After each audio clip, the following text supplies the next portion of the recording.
Traxys, une société spécialisée dans les métaux rares. Cobalt, arsenic, mercure, magnésium, coltan. Traxys a son siège à Bruxelles et achète toujours aujourd'hui du coltan congolais, en s'assurant, dit-elle, que le minerai provient de zones pacifiées. Oui, je suis bien chez Traxys. Oui, bonjour madame. S'il vous plaît. Nous ne désirons pas, si vous voulez, faire étalage dans une émission ou quoi que ce soit de notre politique et de notre présence et de ce que nous faisons en Afrique. Mais est-ce que vous continuez à importer du coltan depuis l'Est du Congo? Oui. Et est-ce que vous savez d'où il vient? Enfin... Je dirais qu'effectivement, nous avons nos contrôles, nos sources et on en connaît l'origine, en effet. En prenant toutes les dispositions nécessaires, à mesure du possible, pour s'assurer que nos fournisseurs les respectent, donc extrêmement sensibilisés à ce genre de choses. À entendre Traxys, le coltan acheté au Congo ne proviendrait en aucun cas des zones en guerre. Un discours démenti par son propre fournisseur. Ce qui est difficile aujourd'hui, c'est de distinguer qu'est-ce qui est bon et qu'est-ce qui est mauvais. Qu'est-ce qui est vendu par une bande armée ou...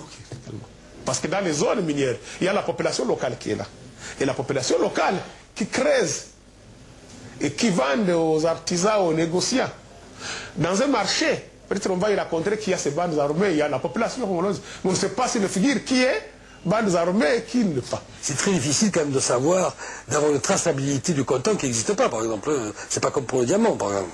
Je vous dis, on envoie des auditeurs externes aussi pour aller vérifier les dires de nos fournisseurs. Donc on est là pour en transparence vis-à-vis de nos fournisseurs. D'autre part, on envoie des équipes indépendantes ici sur place pour rendre compte. Difficile de croire que les enquêteurs de Traxys risquent leur vie pour contrôler les mines dans un pays où ni les autorités ni les exportateurs ne s'aventurent. Malheureusement, dans les zones minières, disons, je crois que vous avez fait un tour. Je ne sais pas, vous êtes arrivé jusqu'où? Parce que moi, personnellement, je ne parviens pas à arriver dans les zones minières parce qu'il y a toujours l'insécurité.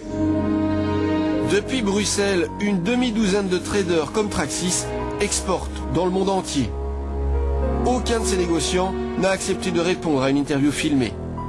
Il nous a donc fallu prendre rendez-vous en caméra cachée avec l'un d'eux pour trouver un exportateur qui parle franchement.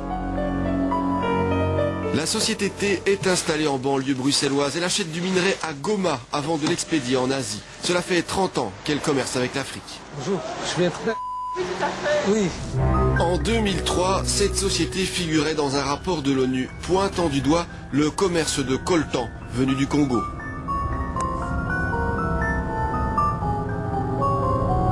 À qui vous achetiez à l'époque? Ah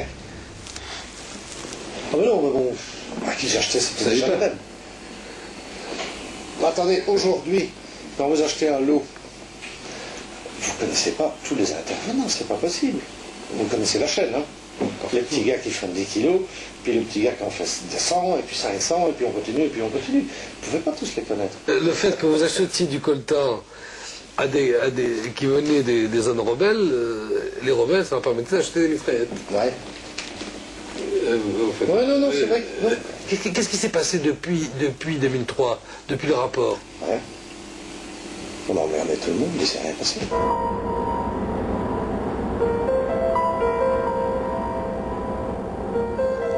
Qu'est-ce que c'est la dernière fois que vous avez fait un boulot de coltan? 15 tonnes, j'en ai fait un il y a... Ouais, un mois, même pas. Ah ouais, Ouais. Et vous l'expédiez où? Chine. Chine. Et les Chinois ne vous demandent pas d'où vient le coltan?